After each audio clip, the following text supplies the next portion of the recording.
Hello and welcome back to another episode of the Strong Collectors Podcast. Today is part 6 of our 10-part series looking at the 10 major factions within Mythic Legions and ranking the characters within those factions. Today we're looking at the Order of Eathyron. This is the biggest faction within the good guys categories, and we're going to be ranking about 23 figures here. Remember, we are doing a giveaway. We are giving away Arazak in the good guys category, and in order to win Arazak, you have to go to the link in the description, go to the tiers maker list, make your own rankings for this faction, and then post that in the Cabal. Make sure you tag me so that I see it, because if I'm not on Facebook that day, I don't want to miss your entries. So tag me in the Cabal in your rankings for these, and then that'll get you entered to win Arazak. You can have up to 5 entries, 1 per faction for this good guys section. And with the tiers maker list, I have it preset to just being A, B, C, D as the tiers, but you can change it to be whatever you want. You can have it be must-have figures, great figures, good figures, things like that. Whatever you want to do, go ahead and feel free to customize your list however you want to. Now, without any further ado, we've got 23 figures to rank, so let's get right to it. Coming in at 23rd place is Steel Knight. This is similar to the Army of Leodicius. It's just one of those plain knights. It's a builder, so there's not a lot of paint to it. Just a little too plain for my tastes in this sort of ranking, so that's why it falls down the list. Next up, still with the plain looking knights, we have the Silver Knight. This one ranks a little bit higher because it is a 1.0, so it's going to be easier to pop and swap. It comes with the red plume, so there's at least some color here. With this being one of my favorite factions, especially on the good guys side, there's some really great figures in this list, and some of the builders are going to rank a little bit lower than some of the named and newer characters. Coming in next is Deacon.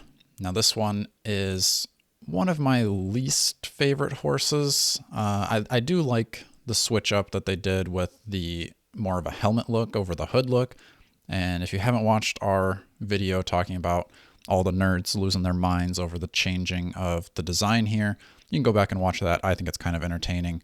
I like this look much more than the original look anyway, but some people are still going to cry about it, and then maybe they have it at the bottom of their list, but mine's not too far off of that. I just like other horses a little bit more than this guy, and I do think it is a cool touch that when you take all of the armor and the soft goods off, you have just that plain brown horse underneath. So different options here, just not necessarily a horse that I'm going to be chasing down. In 20th place, we have Sir Galleon. And this one is cool to me, but the lack of color, it's giving builder, and it's a named character, so I feel like I personally would like to see some more paint details on him in order to be that like regular standard figure. So for me, not really a character I'm going to chase down, but the colors do go well with some other figures that we're going to see coming soon. So it's good. I like the style of helmet. The purple plume is cool. I just wish there was some more purple details throughout the armor. Next, we have the Gold Knight. Now, we had a Gold Knight in the Army of Leodicius. This Gold Knight, I think, is the same, just version 1. It's a little hard to tell because with the pictures, I don't know if it's the lighting, this Gold Knight seems way shinier than the one we just got. This is like more of a metallic gold. The other one is a little bit more of a yellow gold. You can leave a comment down below. I think these are the same character, but I'm not 100% sure. So if it is the same, then, I've said that I like the pop and swap possibilities. If it's not the same, I almost would prefer there being 2 different kinds of Gold Knights. But anyway, this is where he ranks for me. In 18th place, we have the Relic Guards. Now, I think this is a pretty cool figure. I did pass on this at Legions Con, but I just ordered it in the in-stock sale. I'm pretty excited to do some pop and swaps with this one. I think I'm going to use this for a pop and swap with a custom demon that I'm going to make. I think that's going to look pretty cool because I like the Dark Templar with one of my custom demons. So doing both I think will be a cool combo. And with the silver armor, I think you're going to have a lot of possibilities for popping and swapping here. It's a cool idea, and I like that there is the lore of there are 12 of these guys. You could army build up to 12 of them, and that's canon. Now, I don't know if that was a marketing tactic on their part to try to get us to buy 12 of these characters, but if it was, super smart. Next up is Sir Godfrey. Now, this is another Templar-looking character. For me, it just doesn't look much more than a Templar because we're going to have some newer figures coming, and these will be up higher in my ranking list, spoiler alert. This older figure just looks too builder Templar to me. I know it has some extra gold accents on the armor, but for me, I don't know that that's really enough. I feel like I would almost rather him be just the plain Templar Knight, which is why I have that ranked higher on my list. If you are building out your full army of Templars, then I think he is a must-have. But for me, I'm going to lean more towards those newer characters over the older ones. And next we have the Knight. So this is your generic Knight builder. Just the figure that's displayed here put together, I think is really cool. I like that it comes with the bucket helmet. I tend to lean towards the bucket helmets. I don't know why I like those so much. If it comes with a bucket helmet, it gets points for me. It comes with different toppers. It's got the spike, the eagle, the dragon, lots of different weapons. I'm a sucker for that. Big axe, swords, shields, different waist pieces, different collar pieces, different loin pieces, tons of stuff here. I don't know if these builders ever become all-stars, but I would like to get this figure. In 15th place, we have Eathyron himself. Now, although I love the birds, I think Eathyron is actually my least favorite of the birds, which is kind of weird. His sword is super cool. For me, there's just a lot of one color to him. There are cool details. I like his helmet. For me, I think he ranks lower only because there are other cool birds out there. Like, I think it's so cool that we have like ducks and chickens and things like that. So if there weren't those other birds from Eathyron's dozen, then I think he would rank a little bit higher. When comparing him to the others, I would like all the others before him. I do think that we are probably going to be getting a version 2 of Eathyron. I don't know how soon, but it seems like that would make a lot of sense, being that the faction is named after him, and I don't think that Four Horsemen plan to use these parts really anymore, or at least the bird base mold. They want it to be more pop and swappable with other characters within the line. So I am excited to see what we can get with the new version of what would come out. And although he ranks 15th in my list, you can count me in for a version 2 of Eathyron pretty much no matter what. Next, we have Delina, which I think if you're trying to build a Templar army, this is someone that you definitely need within those ranks. I really like this head sculpt here. I know we've seen it before with just different colors, but I like the way this looks. I think I personally would maybe display her on Deacon the horse. I know that's maybe not canon for who rides Deacon, but I think she would look pretty cool riding on that horse. I like the armor here. I like the Templar on the shield, the chest. I like that there's kind of like an extra armor piece to the chest, and I believe that this is the only 2.0 Templar that we have. Next, we have the Templar Knight, and now this one, let me know in the comments, is this a builder or is this a standard figure? Because if this is a builder, I would rank this among the best. If it's a standard figure, still, that makes sense too. I don't think too many people are going to complain about having to pay a little bit extra because this one seems like it comes with a little bit more paint, at least with the white, red, gold. Maybe that's not much more than other characters, but to me, this one is a standout. I think a lot of people outside of Mythic Legions like collecting these, and just the Templars in general, I think are a really cool idea to add to Mythic Legions. It's a group of knights that can stand alone as their own army, or you can work them in with your other knights and they still look really cool. In 12th place, I have Sir Andrew.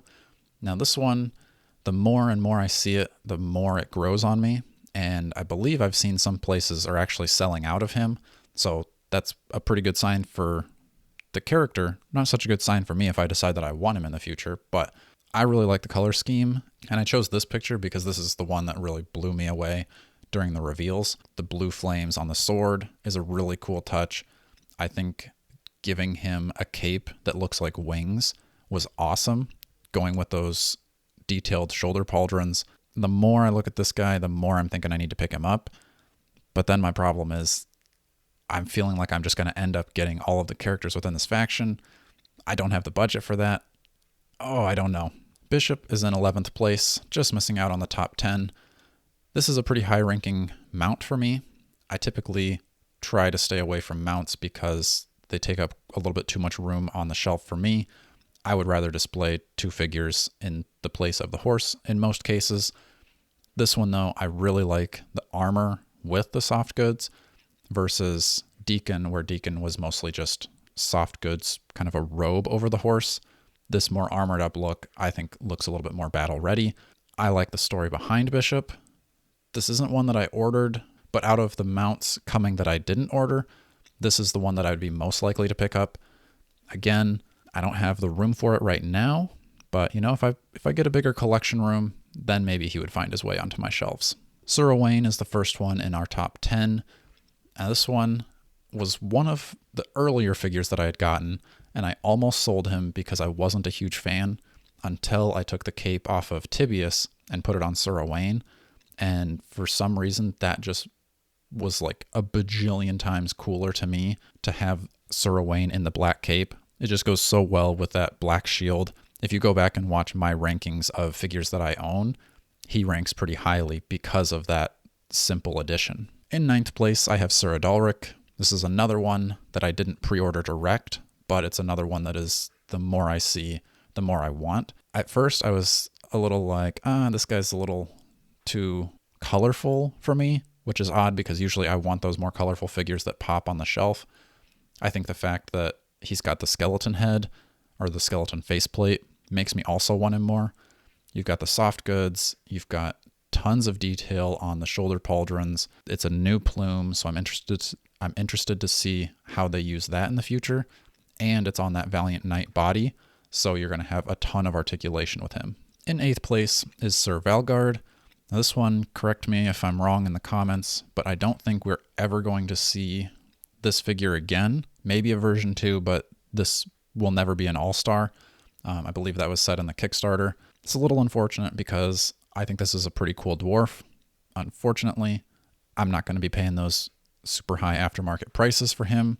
I like the gold and the purple. I would like to see a little bit more purple on him. I think that would bump him up the list a little bit more, which it does with other figures that we'll see soon. But as far as the dwarfs go, he ranks pretty highly for me. Next, we have Gwendelyn Heavens brand. Now this is one that, like I said, it's using more of the purples. I like the big, long purple plume. This is one that I was sort of hunting down early in my Mythic Legion collecting.